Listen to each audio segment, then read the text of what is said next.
What's up, y'all? It's Spiritually Brianna of the video, and this video right here is gonna be a Q&A part 2. All right, so for in my last Q&A, my very first Q&A that I did, a lot of y'all really enjoyed that video, and so did I. I really enjoyed like answering y'all's questions because it was real interesting, and it actually required me to like think. You know what I'm saying? Now I do answer questions if you was to like DM me on my Instagram personally. Or if you was to comment like under one of my any of my videos, I do answer your questions anyways. But if you want your question like specifically answered on video, then all you have to do is just watch out whenever I post that I'm about to do a Q&A soon on my community post on community tab on YouTube, and you can just comment your question under that post, or you can follow me on Instagram, which I'll put up on the screen, and you can basically DM me your questions once you see that I have that I put on my story that I'm about to do a Q&A real soon. So that's how you get your questions in the video, but I do answer your questions either way. So now that that's out of the way, let's go ahead and get the ball rolling with the first question, which is from Lil Chidori _X, and his question is, have you ever heard of Pizzagate, and what do you think we should do? I'm not gonna really stay on this topic too long, but for all y'all that don't know what Pizzagate is, it's basically when these celebrities or politicians or anybody for that matter is sexually abusing little girls and little boys. But a lot of them do it because they get like a social status out of it. You know what I'm saying? Like, for example, they'll be like, go do this to this little boy and we'll push your music, or we'll basically allow you to become president. It's stuff like that really gets people to do this stuff, and it's real sickening, you know what I'm saying? But what I think we should do about it is just raise awareness, because if you actually pay attention to the media to a certain extent, these people actually expose themselves. You know what I'm saying? Like, a lot of these celebrities actually expose themselves, and all we have to do is just point them out and basically raise awareness to everybody else, because y'all got to realize that a lot of the population is real like desensitized to certain stuff. Like they're real distracted to a lot of things that go on, which is the plan. Anyways, it's basically to distract you to a certain point that we'll do stuff and throw stuff in your face and you still won't do anything about it. All right, it's basically like they're mocking us in a way.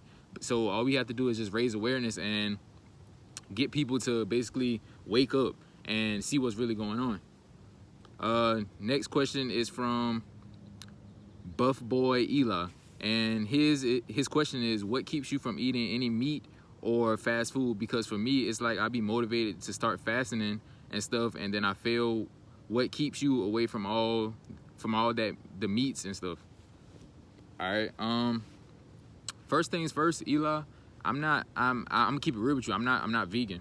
All right. I do eat meat, but what people have to realize, as far as like being vegan, you can still raise your vibration. You can still continue to grow spiritually, even if you're not vegan. All you have to do is make sure that you keep a certain balance, because even though we are multidimensional beings, we have to keep this physical body healthy in order for us to basically still thrive and basically still stay here. So you have to make sure that you can take care of your physical body as well. All right, and for as far as to answer your question, it's all about discipline, man. Like, if you want to be vegan, what it's gonna take is discipline. All right, it's going to take you being like, no, I don't want to eat that meat. I'd rather just eat like a salad or something like that. It's going to take you to be more disciplined with yourself, because everything on your journey is going to require you to have discipline. Semen retention requires discipline. Meditation requires discipline as well. Everything around you will learn that everything around you requires a certain level of discipline. So in order for you to basically not eat meat is to have discipline to not eat meat, if that makes sense. As far as fast food goes, I don't eat fast food at all. You won't see me in a McDonald's line. You won't see me in a Burger King line. You won't see me in a Wendy's line, because I don't want any of that food. If I'm going to eat meat, I'm going to make sure that I'm eating the right type of meats. I say this in all my videos. So, but to answer your question, it's going to take discipline. I'm not a vegan, and I still have the same level of consciousness as a lot of other spiritual people that are vegan. Now, the next question is going to be from Geo Short4, and his question is, how do you astral travel? Now, Geo, I'm gonna keep it real with you. I really don't know how to astral travel. I don't know the formula to astral travel, but I have astral projected a total of 3 times, and I can tell you from experience that during those 3 times that I've astral projected, it was during a state of mind where I was half asleep and half awake. And I was basically meditating, and like I would, like, you know, as you're meditating, I started to doze off a little bit, you know what I'm saying, constantly on and off. And then it was like all of a sudden that my soul basically took off down like a tunnel, like a portal. And you know how like in the movies, like let's say like Star Wars or Star Trek, for example, you know how like when their ships are flying through space and it's like they're flying at the speed of light. That's basically what my soul was doing, and I came out on another portal, like in like different other dimensions. All right, now if y'all want me to do a video on my astral projection trips, then I can do that, because I remember them so vividly. All right, so to be honest with you, I don't know the formula to astral travel, but all I can really tell you is that when I did it, it was during a state of when I was meditating and I was half asleep, half awake. All right, so yeah, that's basically how I astral projected. The next question is from Juan Lopez, and his question is, do you know about gang stalking? If so, how often do you see them? For all of y'all that don't know what gang stalking is basically when like government officials or the government basically have people to basically spy on you and watch you, and basically watch your every move. To answer your question, Juan, I've never experienced gang stalking. Nor do I care, because a lot of the times when gang stalking happens to basically throw you off what you're doing or your purpose. All right, they basically want to scare you and make you think that something is going to happen to you if you don't stop doing what you're doing. It's basically like what you call it, hazing. All right, so I haven't experienced gang stalking, nor do I care about it. All right, but that's basically what it is. I haven't experienced it, and I haven't seen it either. Bees, man. The next question is from crystallizedmelanin, and I don't know if you're a girl or a boy, but their question is, what do you think about Foster saying it would be a DMT trip on December 21st? They're talking about Foster eBay. But what I think about that is, when I haven't seen when he said that, but by him saying that, what instantly clicked is basically him saying that it's going to be like you're on a DMT trip. All right, so by that meaning that you're going to see certain things that don't seem real to you, but you're going to feel that it's real. It's not going to seem real, but you're going to feel that it's real. And that ties into the whole thing that they say about December 21st, where they be like, the sky's going to open up, you're going to see different dimensions and all this other stuff. That's basically what they mean by a DMT trip. And to be honest with you, I don't know what to think about that, because like I told y'all in my last Q&A, when somebody else asked me about December 21st, I don't really know what's going to happen. All right, but as far as like the DNA upgrades and the conscious expansion, I'm really looking forward to that. You know what I'm saying? Because I'm real big on knowledge. All right, if y'all can't tell, like I'm really big on knowledge, which is why I carry myself the way that I do. So if it is like a DMT trip, I'm going to make sure I do what I have to do in order to be ready for that. You know what I'm saying? Next question is from Vic Leva. I think that's how you pronounce your name. And they said, how do you handle anxiety concerning the future? Like if you don't have a clear thought of what you want to do in life. Now, when I saw this question, like I instantly like something inside of me got like really excited, because I like during my depression stages in life before spiritual C, I was like real like plagued by anxiety and depression. All right, and to answer your question, the way that you basically get rid of anxiety is by living in the now. All right, because anxiety is basically the fear of something happening in the future, or the fear of something that happened in your past coming back and affecting your present. All right, so in order for you to basically get rid of anxiety, is to basically live in the now. You know what I'm saying? What's going on in your life right now? What do you find to be your purpose in life right now? Like for example, if you're like interested in painting, right? What do you want to paint right now? You know what I'm saying? And because of what you do right here, right now, that's going to affect your future.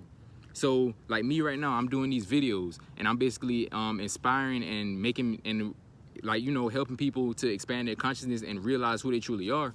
By me doing that, that's going to basically spark a career in the future. You know what I'm saying? In order for you to basically stop the fear of thinking about what you want to do and what's your purpose in life, is to just focus on the now. A lot of things are going to happen when they happen. All right, remember I always tell y'all, everything happens for a reason. Everything happens in divine order. So whatever you're going to end up doing in life is going to happen at the right time.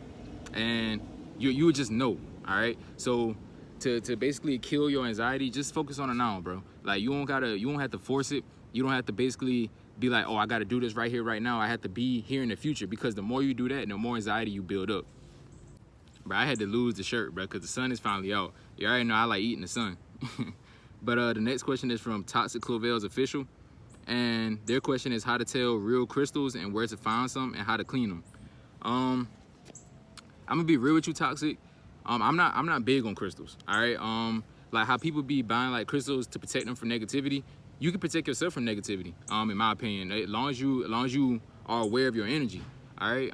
But the whole crystal situation, a lot of what you have to realize with that is people that sell crystals, a lot of the times it's considered a business. All right, so you're gonna have people out there that sell you fake crystals just to make money off of you. There's a store that's down from me, and it's kind of like a spiritual store. They sell like a lot of like spiritual things in there. They sell like like sea moss and other things, other herbs and stuff like that. And they sell crystals in there, and they have like nice size medium crystals, and they range from like $300 to like $700, bro, like for a crystal. So I guess one of the ways that you could tell is by the price tag, because fake ones are obviously going to be way cheaper than $700, bro. So that's one way you could tell. But the only way that you could be really, really certain about a crystal is if you're going to a cave, or if you're digging like underground or whatever, and you find a crystal yourself. That's one of the most certain ways that you could tell that a crystal is real. But me personally, I'm not big on them. And when you say how to clean them, I'm guessing just wipe them down. I guess I don't really know. But something organic like that, something that comes from the earth, should not be hard to clean at all, all right? Because it's real, it's not artificial. Now the next question is from nyc.josh.amino, and his question is, would you ever collaborate with someone like Abdul the Lion? He is on TikTok and he is woke too. I love watching you guys. Would be a great team, no cap. To answer that, I wouldn't mind collaborating with him just as much as I wouldn't mind collaborating with anybody. Now, I didn't know who Abdul the Lion was until you actually mentioned him, and I did my research and I searched him up, and I found out that he had like a YouTube, and I like went through a couple of his videos, and he seemed like a cool person. I wouldn't mind collaborating with him. Neither would I mind collaborating with y'all, because to me, collaboration between like two or more people is basically you being able to see life through their perspective. All right, because I don't know everything, and I wouldn't mind learning from y'all just as much as I wouldn't mind learning from him. So I see collaboration as a way to learn and basically expand my mind and expand my sight and seeing life through y'all perspective as well. You know what I'm saying? All right, the next question is from Slim_Jimmy, and this is a 3-part question, so I'm gonna answer one at a time. The first part of the question is, what made you want to operate on the love frequency? What made me want to operate on the love frequency was the fact that it felt so good. It feels so peaceful. It feels so right. You know what I'm saying? Like, you know how like when something happens to you and you know that it feels right. Operating on the love frequency just feels right. Like, I realize that we're not here to hate each other and basically start wars with each other, bro. We're here to spread love. You know what I'm saying? So that's what made me want to operate on the love frequency. Just like how I said in my last video, I came across the knowledge and I came across the power and the will to basically lead the matrix whenever I want, because the matrix here promotes nothing but hate and fear and depression, and basically you being useless, all right, you being a simple human being, which is not the case at all. So when I stumbled across the love frequency, it made me want to operate on it more, and it made me want to spread and give it out to y'all as well, so that y'all can vibe with me. You know what I'm saying? If that makes sense. The second part is, what's the main thing you want to achieve in this lifetime? The main thing I want to achieve in this lifetime is to basically help as many people as I can. All right, it's not about the money for me. It's not about none of that. All I want to do is just live my best life and help others live their best life as well. All right, and by that I mean expanding your consciousness, helping you basically be able to think for yourself, helping you to achieve a form of enlightenment. All right, a form of letting go, bruh. Letting go of everything that you was taught that was keeping you bound to the life that they want you to live. All right, that's one of my main goals in this lifetime. And the last part of the question is, what's your favorite food? My favorite food is hash browns, bro. Like I love potatoes, but my favorite like food and form is hash browns. I just love hash browns, bro. Now, this next question is also from Toxic Clovel's Official, and they wanted to know how to know about the Kundalini and if your chakras are open and aligned. Now, with this whole Kundalini topic, I'm gonna try to keep it brief because this is one of those topics that I could probably make a whole nother video about because there's way more to it than what I'm about to tell you. But to sum it all up, the Kundalini Awakening happens when you take control of your ego. All right, because a majority of the people on this planet are still living through their ego and they don't even realize it. All right, so for all of y'all that don't know, the ego is the barrier between you and your higher self.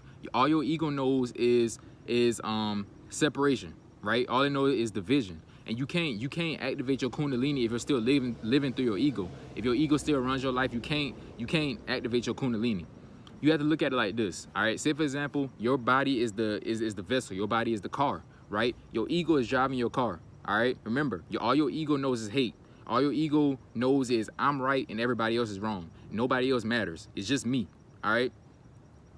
Now, your higher self is in the back seat. It's just chilling, you know what I'm saying? Waiting for you to come to the realization that, you know what I'm saying, I'm really supposed to be in the front seat, all right? I'm keeping it simple for y'all, all right? When your Kundalini Awakening happens, your higher self basically comes into the front seat, it puts the ego in the back seat, and now your higher self is driving the car. Now that is when you're able to unlock your Kundalini because now you're operating through the vibration of love. You know that everything is one. There's no more division. There's no more race. There's no more religion. The judgmental mindset, there's no more of that, all right? Because you know that everything is one, all right? Everything is love, okay? So that's basically when your Kundalini activates. Now, as far as the second part to your question, when you was like how to tell if your chakras are aligned, that's basically something that you would have to figure out. All right, you have to basically go within and see how you operate. You know what I'm saying? How you function. That's basically how you can tell about your chakras. You also would have to do your research. All right, so that you can get a good understanding of what chakras are, and basically use that in correlation to how you react and how you walk around in your lifetime. And that'll basically tell you if your chakras are aligned or if they're not. You know what I'm saying? So that'll give you an idea of what you need to do. Because I don't personally know you, so I can't really tell you if your chakras are aligned or not. But what you have to be based on is how you think, all right? You have to based on it how you feel, how you react to certain life situations that go on, all right? That's how you can tell if your chakras are aligned. All right, y'all, so I was actually done recording, but the moment I stopped recording, another question popped up. And this question is from someone named Shaylin Pauls. Her question is, what was the biggest challenge for you this year? And to answer your question, Shaylin, one of the biggest challenges for me this year was basically balancing all the knowledge I acquired, all right? Because with the knowledge that I acquired this year, I wanted to help people, all right? I wanted to help people see the truth behind the matrix, all right? I wanted people to learn who they truly are. And at first, it felt like it was a lot on me, all right? Because all I wanted to do was help, but I had to realize that I had to basically slow down and help who I could help. You know what I'm saying? Because not everybody's meant to wake up in this lifetime, and I know that now, all right? And that's basically one of the biggest challenges was finding that balance, finding that equilibrium between my knowledge and my purpose. And the last question to this Q&A is going to be from Mariano2321. And his question is, what do you believe happens after we die? Now, what I personally believe happens after you die is your soul, right? Your energy essence. When you leave this physical realm, which is your body, you go to what I like to picture as a white room, right? And you basically go through everything that happened in this lifetime. You basically go through everything that you learned, everything that you took away from this lifetime, and you basically see if you evolved the way that you wanted to. All right, because y'all have to realize that as souls, we chose this lifetime right here.